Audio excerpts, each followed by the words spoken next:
Good morning. So welcome. I'm Corey Price. I'm the host of Creative Mornings Charlottesville. I am so pleased to have you here today. This is our largest audience since the pandemic, so it is really wonderful to have so many people here, smiling faces, full of coffee and pastries. It's great. So welcome.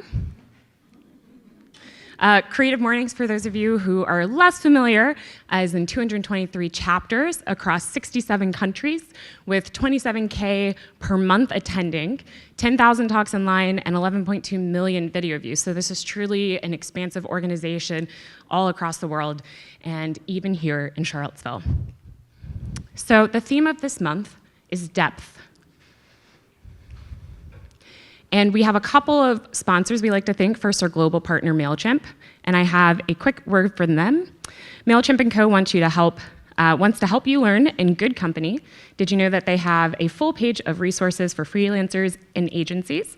You can find in-depth guides, stories, and insights, all designed to help you support your growing business. Browse these and many more at MailChimp & Co.'s resource library. And then also, I want to thank our local partners. So first, Worth Higgins and Associates, Ting, The Fralin, Willow Tree, UVA Arts, The Bridge, and New City Arts. So thank you to them. Let's give them a round of applause. And also thank you very much to Second Street Gallery. Another round of applause for the use of their space. So especially thank you to Shri in the back there, helped a lot, and so did Caroline yesterday, so very thankful for you all. And then next, I'd just like to thank our photographer, Alicia Foytik, and our videographer, Jacob Cannon. So one more round of applause. Thank you. All right, so Ebony Bugg is a licensed clinical social worker committed to helping communities engage in radical imagining towards liberation.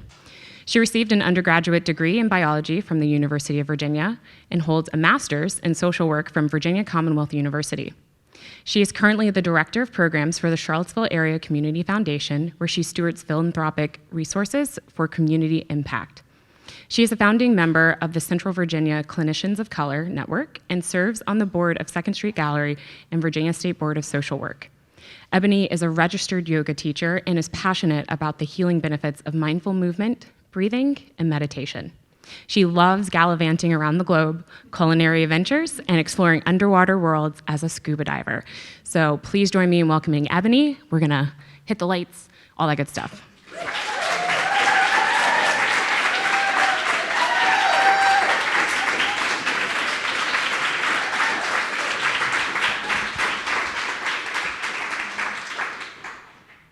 Wow.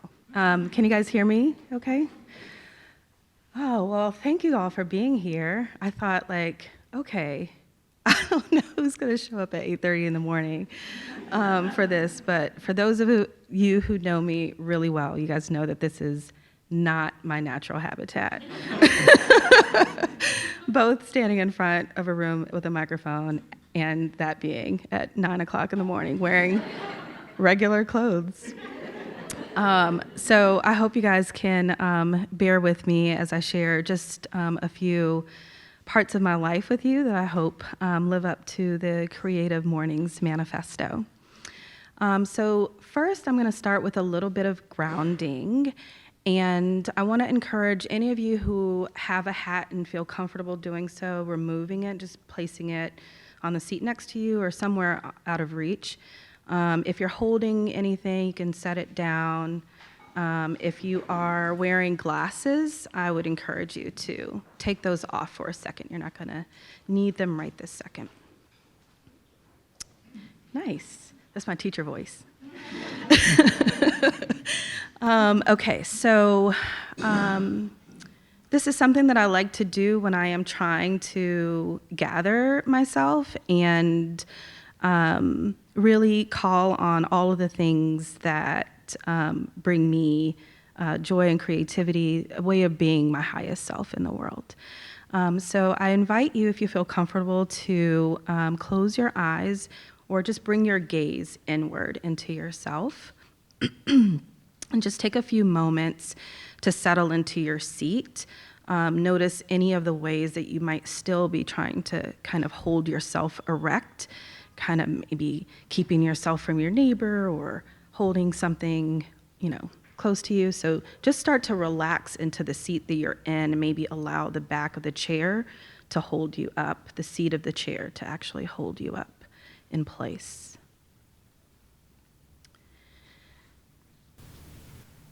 And now I invite you to place both palms of your hands, if you're able, on to your thighs and just rest them there.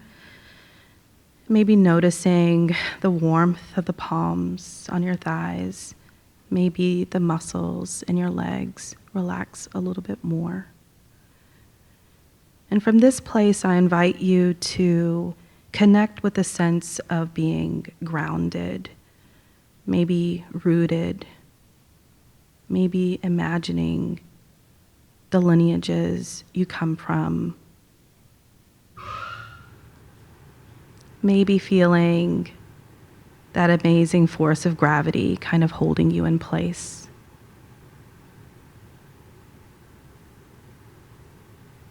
And then from here, just take a nice deep breath in, maybe breathing in through the nose, maybe exhaling through the mouth. And then keeping your left hand where it is, take your right hand and just place it on the lower belly. Maybe a little bit below your belly button, if that's accessible to you. And here, beginning to tap into your sense of creativity, the wonder and awe of new beginnings, that force that brings life, ideas into the world. And again, take a nice deep breath in, maybe feeling the belly press into the palm of the hand, feeling the belly pull in as you breathe out. And keeping your right hand just where it is, take your left hand and place it on the top of your belly, kind of a little bit below your sternum. Cradling the body here. And maybe reflect a moment on what it means to live with authenticity, with genuineness, a whole, complete self.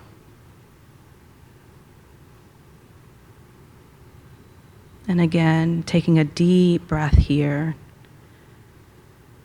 letting the belly expand and contract with each inhalation and exhalation. And then take the right hand, keeping the left where it is, and place it over your heart. Maybe seeing if you can feel or hear or sense the beating of this heart as you tap into a sense of compassion. Often misunderstood, this compassion is about understanding that we are truly the sum of all of our moments, and then some. It's a deep and abiding appreciation for reality just as it is. It's the understanding that we are all truly doing the best that we can with what we have. And again, taking a nice deep breath here. And release. And keeping your hand on your heart, take your left hand and place it gently on your throat. Maybe noticing the experience of your skin on skin and the difference is there.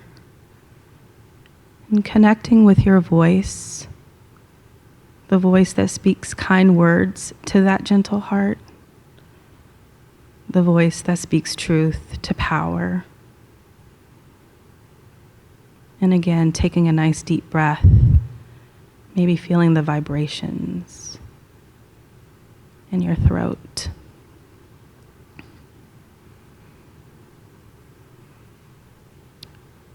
And leaving that hand there, place your right hand over your forehead. Maybe relax the neck a little bit. Maybe massage your temples.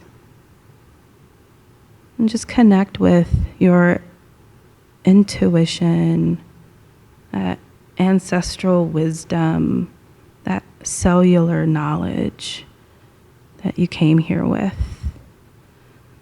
that grows and is cultivated over time. And again, take a nice deep breath here. And release. And then finally, placing the heels of the palms over the eyes, the fingertips reaching towards the crown of the head. Again, maybe letting your head fall forward a little bit, releasing the weight on the back of the neck.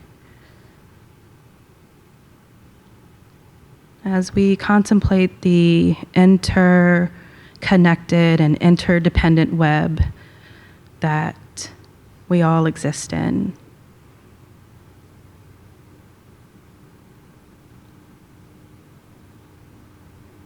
And maybe taking a moment to set an intention for the rest of our time together this morning. And sealing that with 3 deep breaths. Maybe some cleansing breaths by breathing in through the nose and exhaling through the mouth. Maybe even one of those exhales being a nice letting go sigh.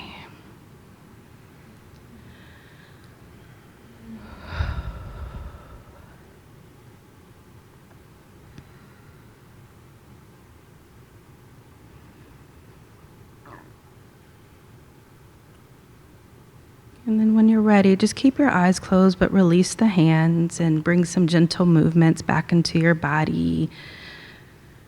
Maybe roll the shoulders down the spine, move the head from side to side, sway a little. And then just take your time to come back into the space and opening your eyes and joining us again.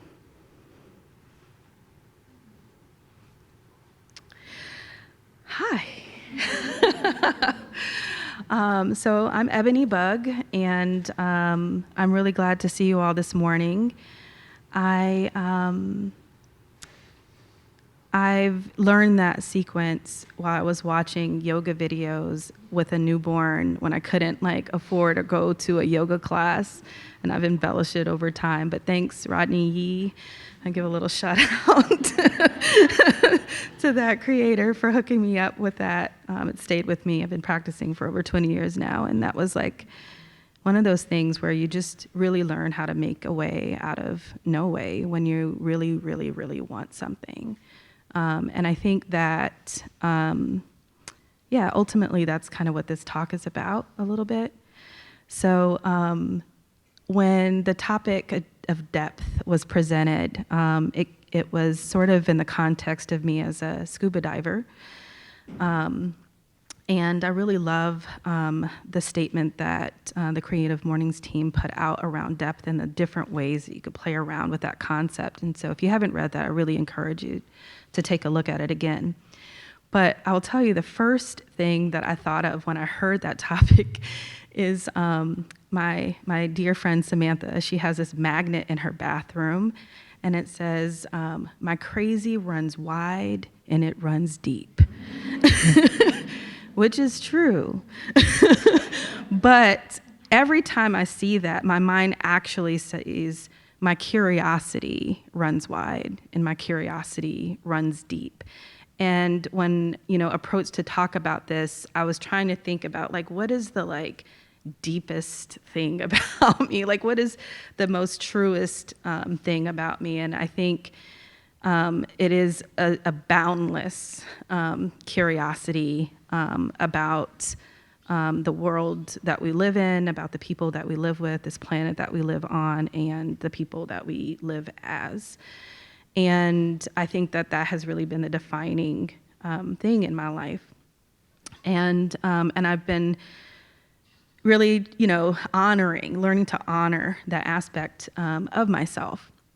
And so I think, growing up, I grew up in a community and family that did not have a significant amount of resources. And, but I have always been kind of an explorer in that context. And I think that curiosity is this thing that this has animated my life and has led me to this moment, with you guys.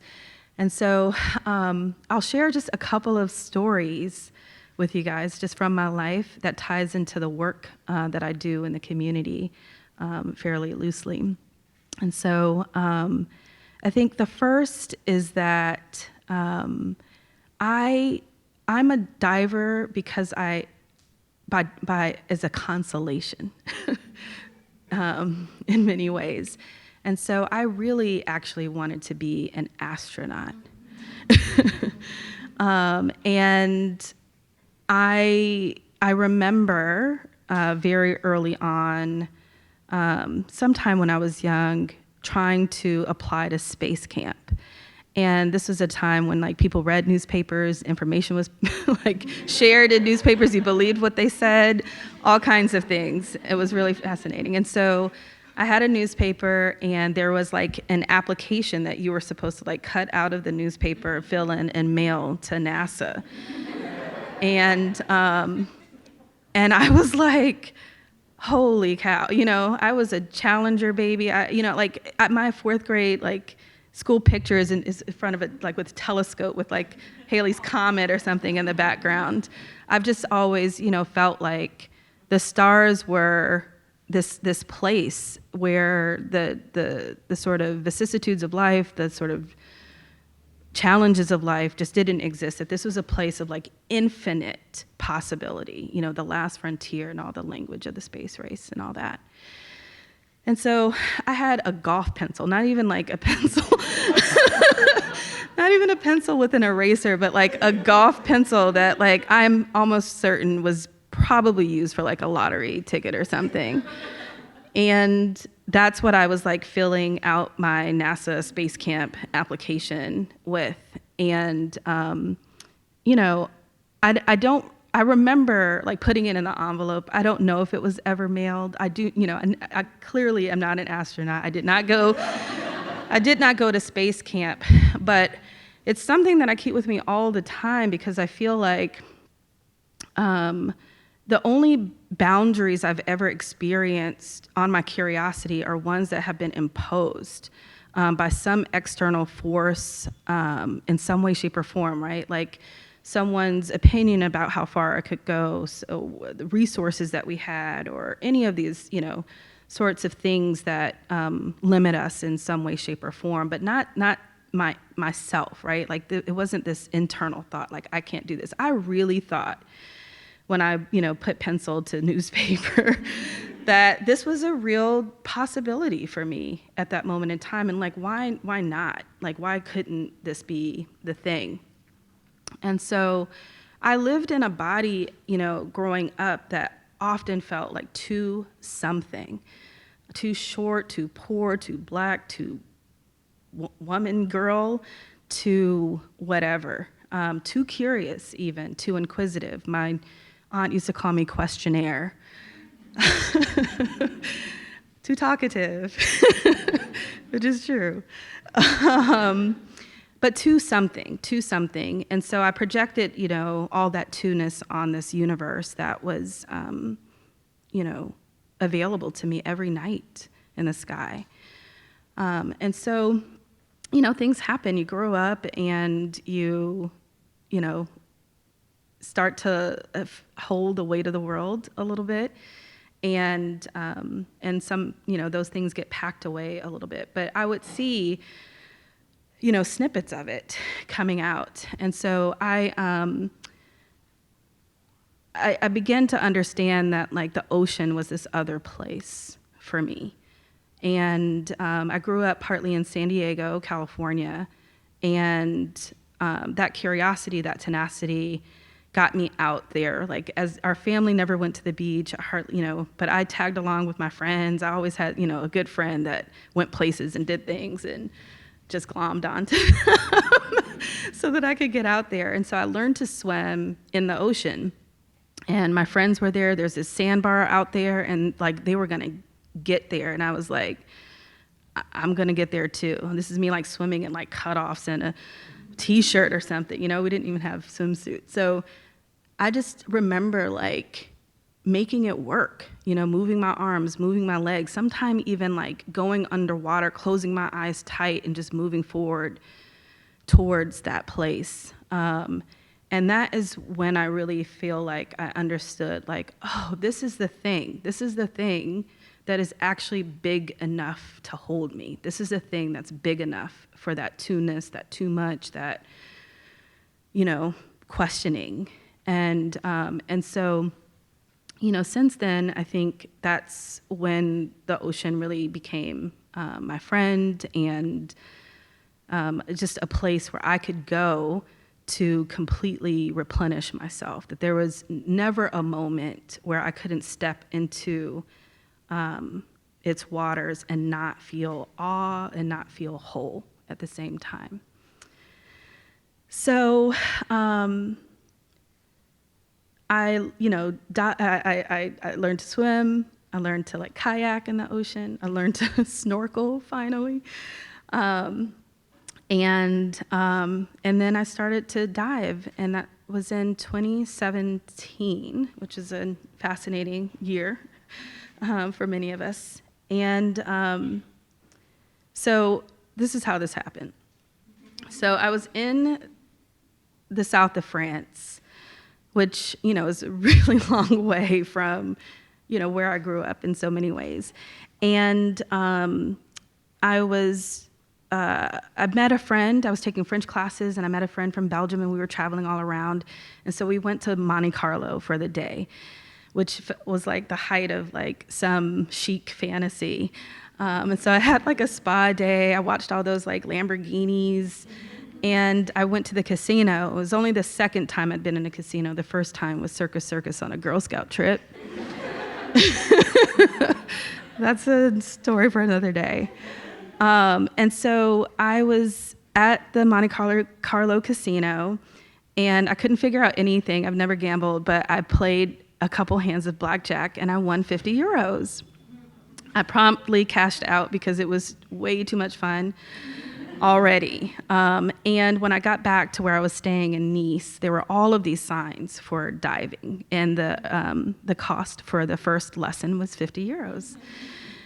And so I was like, I've just got to try it, And so when you dive for the first time, in France at least, they call it a baptême, a baptism.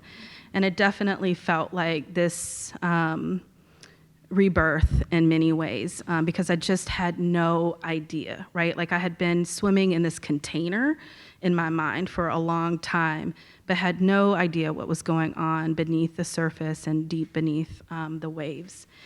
And I remember when I got down there for the first time, I saw octopus and barracuda and all these things. This was after getting my lesson in French from a really sweet young man that I realized after we had left had Tourette syndrome. And so we were just like figuring this out together. It was on the way back that I learned that he actually spoke English. Which was like, sometimes I do go the long way sometimes towards things.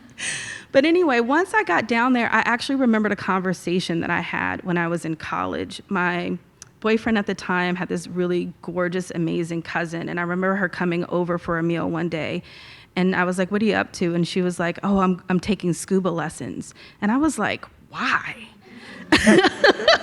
At that time, it was like I associated with the military or like rescues or like people in lake. I just had no concept, and ignorance is like that. But there was also a cultural component to it, right? Like I just had no idea, and so on that first dive, I was just like, oh, oh, okay. Like, clearly, my curiosity failed me in that moment, and I was really just so grateful to have like regained that vital force for me, because it had been dampened for quite a while, and diving really restored that sense of wonder for me.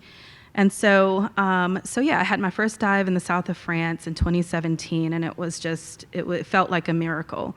And since then, I did my first training in Belize. I've dived in cenotes in Mexico. I lived on a boat for a week in Thailand diving, and I just went back to the south of France and completed my second certification, advanced open water diving certification. And as part of that process, you have to do a deep dive. And that's about 30 meters, so about 100 feet, in the Mediterranean Sea. And it was really an incredible dive. I mean, technically it felt good, but also emotionally and spiritually, it felt really good. And so to be that deep, under the surface, so many things change.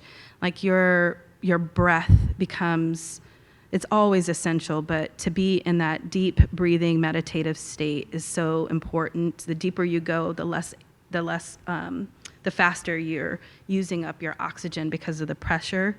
Shout out to like PV equals nRT chemistry teachers. Your wetsuit becomes thinner, it's colder. You can start to become giddy. I love that. You don't want to do that really, but I just love the notion that like there is a limit, right? There's a limit. And so I think when I think about this topic and I think about creativity, they're all really connected to me, because curiosity ultimately was my antidote to fear of so many things, of a world that really was not set up for me to be under the water, getting my best life in the grand scheme of things, but a deep determination to not live into those stories that I didn't create for myself. And so from that, for me, it's like from fear, I meet that with curiosity. That curiosity leads me to experience. That experience leads me to creating this world that feels like liberation to me. And so, I think why I think this is even like important, besides you getting to know some of the fun things about my life. It's because I do find myself at times in places of responsibility for the well-being of others, for shepherding resources in our community, for solving complex problems that seem so rooted in things that we really can't touch or see all the time. And I think this recipe has become really essential to that work. And I also just believe that any time that I experience a sense of liberation, that it's actually really beneficial for the world, that it is healing for me, for the generations behind me, and those ahead. And so I don't think it's any surprise in many ways that I'm actually following my child in this venue, who had her own Creative Mornings talk during the pandemic. And I feel like that is the manifestation of what it means to truly be free. That's my talk.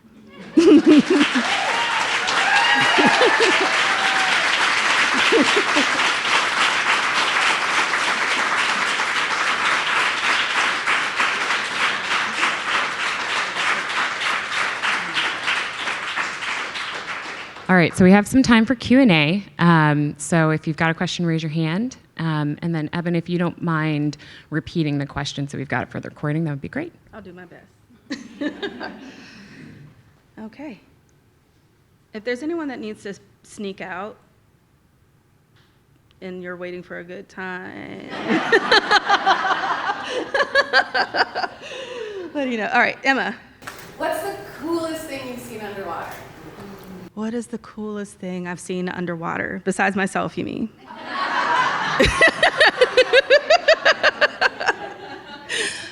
Oh, that is so tricky.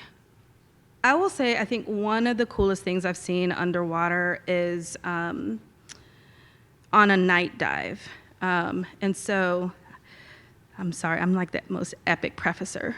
All right, so this is good because I forgot to say this during my talk.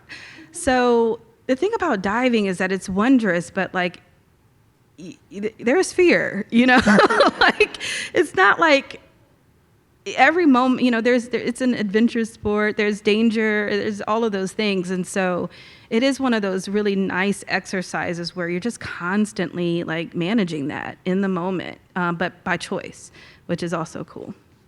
And so right after I finished my certification, I decided, I'm going to do a night dive in Belize. And it was like this magical scene. I'm on a boat. It's like the sun is setting. And we get out there and I'm like, why? What in the world made you think that this was a good idea? And so I was just like, I can always come up. And that's just one of the things that I tell myself in these moments where I'm being like extra curious in, you know, certain situations, is that like it will start and it will end. Something will happen and we will finish. So anyways, the thing that happens at night is that very different creatures are out than when you're diving during the day. And so I think one of the coolest things I've ever witnessed in just nature was a huge moray eel and another fish hunting together. And it was like an incredible dance between these two organisms that were basically like moving prey into within each other's reach. And I mean, I was mesmerized by it. I could have just stayed there forever watching them do it. It was just really an incredible thing. And I think that's the thing about these underwater worlds is like, I get down there and it's so humbling. Like we think we build stuff. It's just like, you just have no idea. This is 73% of our world. And most people never, ever see what it is like underneath there or the impact of their actions truly on this ecosystem, which is equally important. But I would say that's one of the coolest things that I've seen. Yes. Thank you so much for this talk. I am thinking about the question that you asked yourself at the beginning, what is the deepest thing about me? And I'm wondering, how has your experience of your own death changed in relationship with others? And like, how do you approach both sharing your depth with others, seeking and experiencing the depth of others? I'm just curious about how that happens in relation for you. I'm going to try to summarize, but I think a part of the question is referring back to the beginning of the talk when I asked myself, like, what is the deepest thing about me? And sort of the evolution of how I've perceived that depth, especially in relation to others, and then how I then experience the depth of other people. That's an amazing question, particularly right now, because I feel like I am in a period of a lot of unlearning. And it's really uncomfortable because I'm trying to understand like the difference between like personality and circumstance. I'm trying to figure out, you know, the difference between like pathology and trauma and identity, you know, like trying to tease apart all of these things. And so I think ultimately, one of the things that I'll share about the sort of evolution of those depths is that I used to be this would have been impossible like 10 years ago on so many levels. In the vulnerability of it and the exposure of it it's just looking at my good homie there who knows exactly how impossible this might have been 10 years ago. But I participated in this program last year, and one of the pieces of homework was to ask very disparate people to answer a few questions about you. And so I asked my mom and my daughter, asked old friends, asked work friends, and I asked some folks that were like, friendly, but, not super duper close. And everybody said the same thing. And it was so telling to me how, over the past 10 years, just how less compartmentalized I've become and how integrated, not just my internal world, but like how I experience work and life and the connectivity between those things. And so I do feel like that sense of interconnectedness and interdependence is this through line to that, that I've sort of allowed myself to awaken to embrace fully, but lessons that were given to me a long time ago, truly. And so right now I'm trying to manage the extraordinary passion and curiosity that I have that is, I'll say, effervescent with listening. And so it's something that I feel like I cultivate in my practice as a clinician all the time, but feel like I fail miserably in other aspects of my life. And I, last night, was just asking myself, what is that about? And so I think that it's a part of how I'm perceiving my depth meeting the depth of other folks and what my role is in those relationships has a lot to do with that. But I'm still teasing that apart for sure. And yeah, I'd like to keep answering that question over time. Yes? I'm curious, you don't have to tell us the answer, but I'm curious, what was the question that you asked all of these people in your life? Oh, gosh, that was a good question. I asked them, there were two, I can't remember all the questions that we asked, but one of them was, when do you see me at my best? And one, there's some variation of that. And then the other one was what do you wish for me? And everyone said rest and resources. And everyone had this notion that those resources would not just be for me, that I had something to do with them. And I think that I just can't think of any other things that really encapsulate sort of what I'm trying to say here is that my time in the ocean means something gets built somewhere maybe. And I think that is something I'm trying to understand and what that power of creation means for me. Yes. First, thank you so much. This is incredible. You are clearly such an explorer of the world around you, but also an explorer of your inner world. And you talk about that creating some friction and making people uncomfortable, being too much and being the questionnaire. How do you deal with people who are uncomfortable with your exploration of your inner world now? I think that that's a good question. How do I deal with people who are uncomfortable with my exploration of my inner world? I think that when you engage in that kind of work, and it sounds oh, look this lovely thing I found inside here. It's not all like that. It is not that at all. But I do think that I think that when you start to do that work, then you begin to cultivate relationships that reflect that in some ways, and some things fall to the wayside sometimes. But I personally have a high tolerance for conflict, which can be a good thing and which can be really challenging in some circumstances. And so I think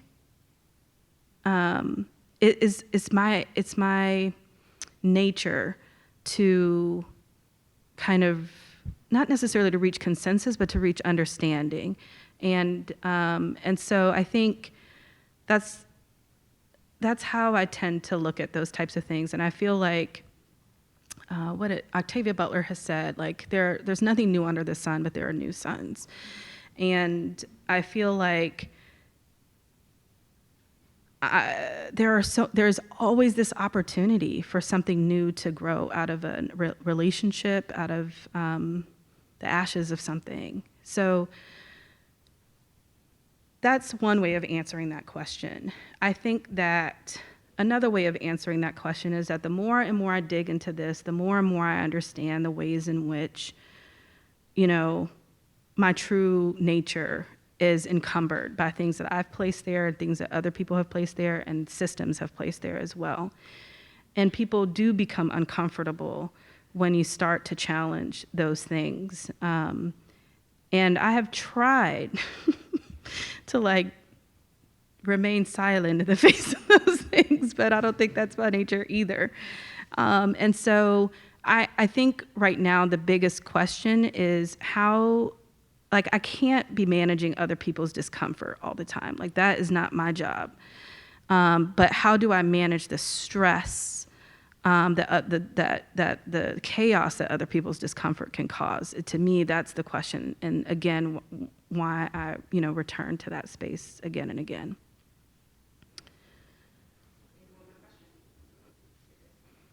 Ariel.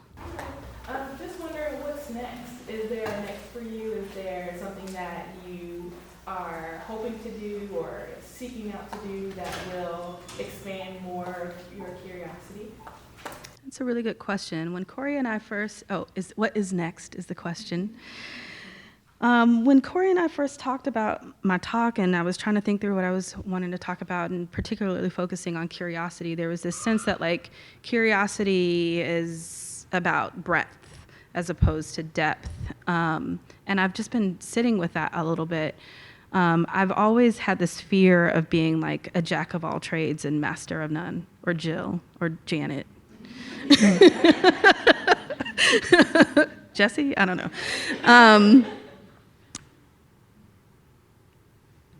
And because I've had this very strange trajectory from teacher, social worker, therapist, philanthropic professional, all these things. But there is just that simple through line, right? That deep, deep, deep investment in something getting better out here. So what is next? Right now I'm participating in this amazing cohort unlearning learning circle for Black healers through this organization in Charlotte called Sanctuary in the City. And I've actually given myself a little bit of permission to not have a next until I've completed that. And it's really an exercise in boundary setting that I'm not familiar with, and an opportunity to really give myself some time to figure out what that is exactly. In the meantime, I'm absolutely continuing to go on culinary adventures in my kitchen, and which I'm really excited about, and have some travel on the horizon as well. But I'm curious about what's next as well.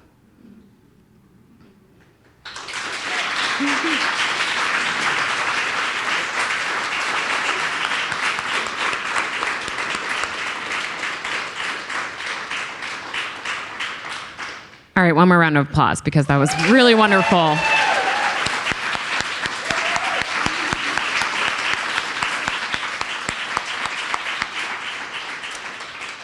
Well, y'all, that's it. That was the morning. So thank you all for coming. Thanks for being here. Thanks for bringing your energy. And I hope you have a wonderful rest of your day and weekend. It's Friday.